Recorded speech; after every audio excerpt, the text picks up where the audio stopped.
What's going on, everyone? John here, the Wolf of Ecom, and I have something very awesome to share with you in this video. We're going to talk about PayPal, which is one of the most common questions you're going to find in pretty much any Facebook group on e-commerce or dropshipping, okay? And as always, before we get into the content, I just want to remind you that we just rolled out our 4-day startup program that shows you step-by-step the nuts and bolts of how to build a store that converts, how to find products that will actually sell, and also how to test and scale cost effectively so you don't lose all your money getting into dropshipping or maybe changing your approach, okay, so you get a better result.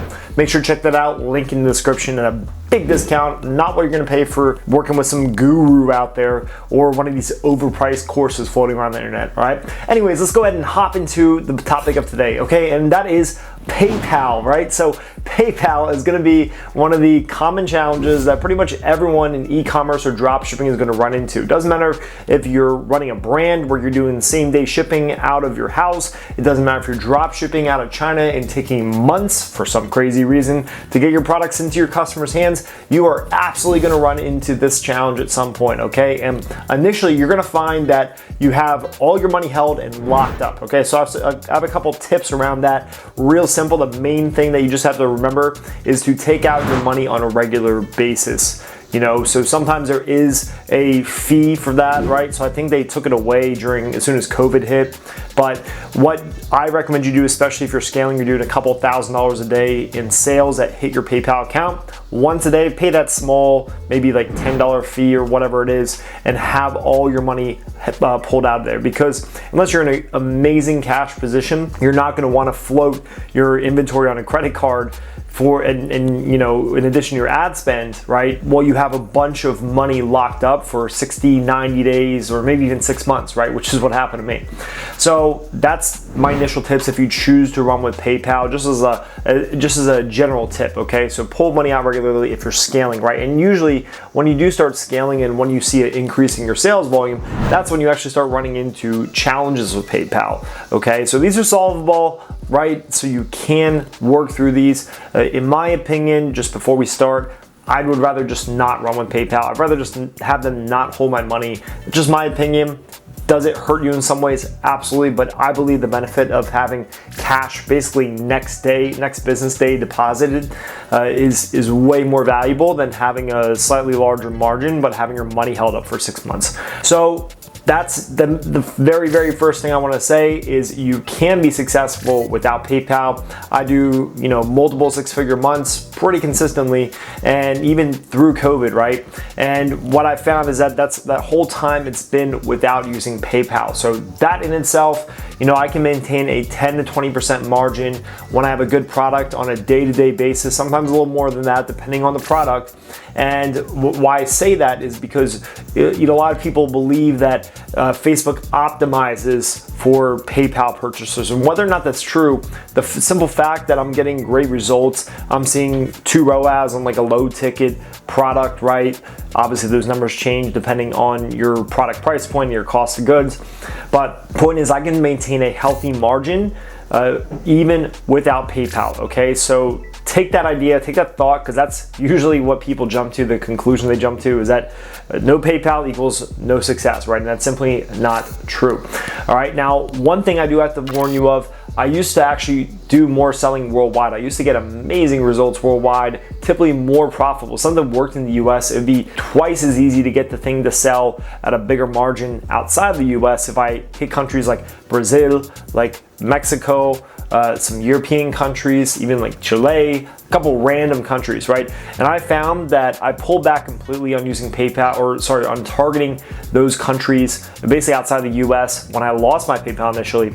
And I've started testing with it again. I do get results, I do get good results still. I just find it's not nearly as good as it used to be. And typically it's on par with US, if not slightly, you know, not as cost effective, right? So sometimes my cost per purchase is a little bit higher than with the US. Could just be the products I've done the testing with. Just want to give you a heads up on that. I used to get way better results and heavily rely on worldwide targeting. I just don't as much anymore because of PayPal, okay? Still need more testing to give you a concrete answer, but just my experience so far, and that's just been the last 3 to 6 months. All right, so let's talk about how you can actually problem solve this. And I'm looking down here because I've got notes on this. I don't want to miss anything and leave you guys hanging with an important piece, and you try to start this process, get a new PayPal, and suddenly you find yourself out of business again, right? Because what the process usually is, you'll get a hold when you see an increase in sales volume, and they'll request a bunch of tracking numbers. And then you'll submit them, and maybe a few days later they request another bunch of tracking numbers. And unfortunately, they're usually asking for tracking numbers that were processed on the day.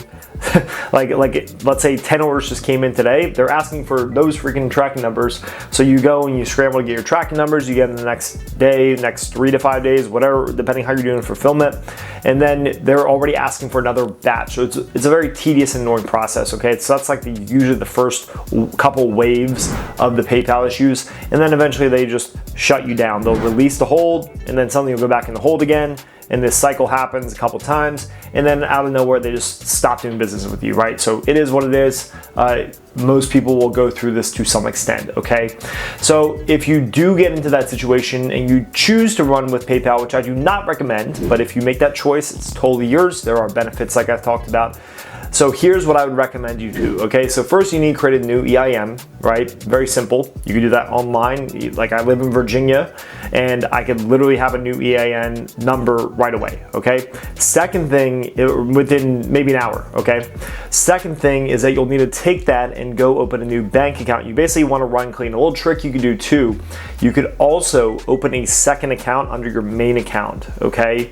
It will get a little bit tricky with your accounting because technically it's with a different EIN, which PayPal is going to send. I believe it's their whatever tax form it is they send at the end of the year for sales processing of that new EIN, and then you're going to find that there's a mismatch because it's going to the other EIN. So maybe just open a second bank account or a second account under your main bank account if you're cool with the double dipping or whatever the right term would be when it comes to the accounting side of things, okay?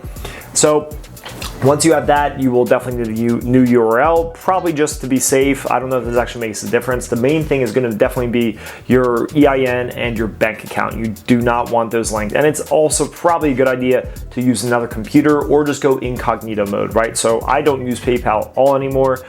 They cut off my first EIN, right? So my first corporation, and I set up a couple others, but I started running into hold issues again, probably because they link them all together, which is a big thing too. So that's also why I recommend you go with incognito mode when you do open it, or at best another computer, okay? You basically want to think of it like you're a new person using PayPal, okay? Now, the drawback to this is whenever you start a newer PayPal account, you're typically gonna have that hold show up, right, pretty early, especially if you know what you're doing and you can scale things up fairly quickly, right? So just be ready for that. You're gonna go into review, so you're gonna have to pull those tracking numbers and submit them and go through the same process had you been not following the guidelines and rules, right? PayPal has become more and more strict, especially for new businesses, right? So the second option is going to be that you use someone else's PayPal, right? Maybe you have a significant other, maybe a family member is cool with giving you their account. I just recommend you run clean, so do everything we talked about with the new EIN, the new bank account, ideally a new computer. You want to run completely clean, completely as detached as possible from what your original setup was, because technically PayPal does not want to do business with that business anymore, okay? But more importantly, let's talk about the two really important things. So first, you just cannot scale hard at first with PayPal. You need to build that relationship and just plan for a hold to show up, okay? Plan that they're going to be requesting tracking numbers, which brings me to my last point, okay? The last point is to have your fulfillment on point, okay? If you can produce tracking numbers that are legitimate, that show that, things are moving pretty quickly, and you're taking care of your customers, you're actually getting back to them in their emails, you're keeping them up to date when they email you saying, where's my order, right? You want to make sure you're proactive with those things, because that will protect the relationship you have with PayPal. And yes, there are advantages like we talked about. You could probably make more money with PayPal. You just have to be prepared to run into some kind of hold. So those are my main top tips. I can promise you these will absolutely work. I've tested these myself. I've had other people do this and it has does produce a great result. It's really up to you what you choose, okay? If you're like me, you're team F PayPal, no PayPal, right? So that's how I roll, but it's really up to you what you want to do, okay? Make sure to check out that 4-day launch program if you haven't already. Links in the description, and I'll see you in the next video. Please don't use PayPal unless it's really what you want to do.